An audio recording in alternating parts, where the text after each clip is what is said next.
कर दिया है। नोटबंदी, जीएसटी, ये पॉलिसीज नहीं है, ये हथियार हैं। छोटे बिजनेस वालों को खत्म करने के, मारने के हथियार हैं। आप जीएसटी देते हो,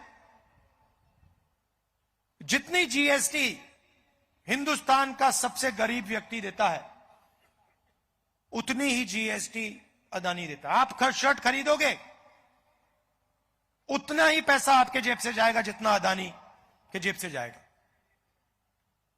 यह जीएसटी की सच्चाई है। और अगर आप देखें, आज हिंदुस्तान में गरीब लोग टैक्स देते हैं। सबसे ज्यादा टैक्स गरीब लोग देते हैं, कमजोर लोग देते हैं, छोटे दुकानदार देते हैं, किसान देते हैं, मजदूर देते हैं। इनडायरेक्ट टैक्स से पता नहीं लगता। आप शर्ट खरीदते हो, टैक्स लगता है। मोटरसाइकिल में पेट्रोल डालते हो, टैक्स लगता है। सब जगह इनडायरेक्ट टैक्स लगता रहता है आपके कंधों पे। ये सब बीजेपी की पॉलिसीज हैं।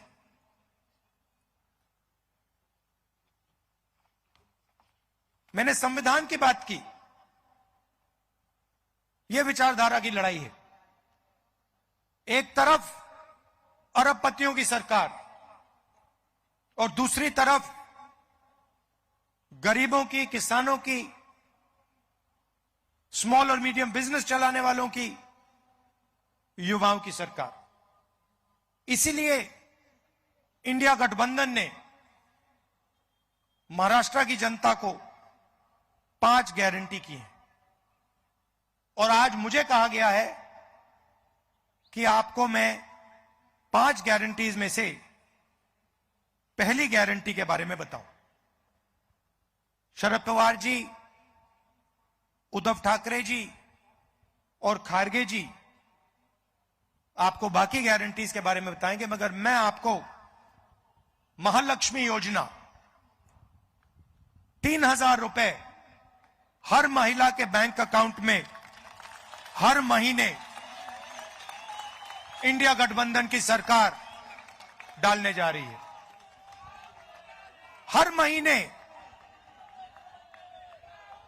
बैंक अकाउंट में महाराष्ट्र की महिलाओं को 3000 रुपए सीधा खटाखट नजर जाएगा।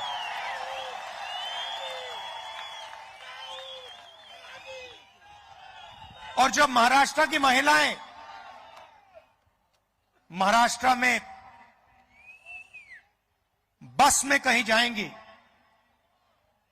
तो उन्हें बस टिकट खरीदने के लिए 1 रुपया नहीं देना पड़ेगा, फ्री में जाएंगी। आप पूछोगे क्यों? क्योंकि जो चोट बीजेपी की सरकार ने आपको मारी है, महंगाई की चोट, गैस सिलेंडर की चोट, बेरोजगारी की चोट, सबसे ज्यादा दर्द महाराष्ट्र की महिलाओं को लगता है। इसीलिए हमारी पहली गारंटी महाराष्ट्र की महिलाओं के लिए बैंक अकाउंट में सीधा 3000 रुपए हर महीने और फ्री बस ट्रैवल पूरे महाराष्ट्र में।